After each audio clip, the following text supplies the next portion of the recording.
சென்னையில் தனியார் மினி பேருந்து சேவைக்கு அனுமதி அளிக்கப்பட்டிருப்பது கண்டிக்கத்தக்கது என்று பாமக தலைவர் அன்புமணி எதிர்ப்பு தெரிவித்திருக்கிறார்.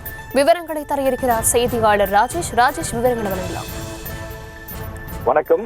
பாமக தலைவர் அன்புமணி ராமதாஸ் அறிக்கை ஒன்றை கொடுத்திருக்கின்றார். அதில் சென்னையின் புறநகர் பகுதிகளான சோழிங்கநல்லூர், ஆலந்தூர், அம்பத்தூர், வலசரவாக்கம், மணலி உள்ளிட்ட பகுதிகளில் தனியார் மூலமாக மினி பேருந்துகளை இயக்க அனுமதி அளிக்கப்பட்டிருப்பதாகவும், பிப்ரவரி மாதம் முதல் தனியார் மினி பேருந்துகள் இயக்கப்படவிருப்பதாகவும் தமிழக அரசு வட்டாரங்கள் மேற்கோள் காட்டி ஊடகங்களில் செய்தி வெளியாகி இருப்பதாக தன்னுடைய அறிக்கையிலே சுட்டிக்காட்டியிருக்கிறார்.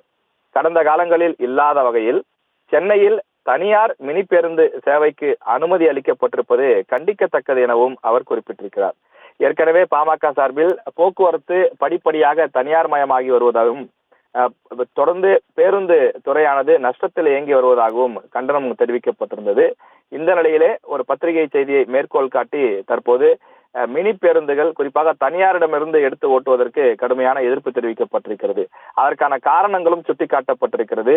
எந்த ஒரு புதிய திட்டத்தை செயல்படுத்துவதாக இருந்தாலும் அதற்கான முன்னேற்பாடுகளை செய்ய சிறிது கால அவகாசம் தேவைப்படும். ஆனால் சென்னையில் தனியார் மினி பேருந்துகள் பிப்ரவரி மாதம் முதல் இயக்கப்படும் என்று அந்த மாதம் தொடங்குவதற்கு ஒரு வாரத்துக்கு முன் அரசு தரப்பிலிருந்து அறிவிப்பு வருகிறது என்றால் அதற்கான முன்னேற்பாடுகள் எவ்வாறு செய்யப்பட்டன, தனியார் மினி பேருந்துகளை இயக்க யார் யாருக்கெல்லாம் அனுமதி அளிக்கப்பட்டிருக்கிறது, மினி பேருந்துகளை இயக்குவதற்கான உரிமங்கள் எவ்வாறு வழங்கப்பட்டது என பல்வேறு கேள்விகளை அன்புமணி ராமதாஸ் எழுப்பியிருக்கிறார்.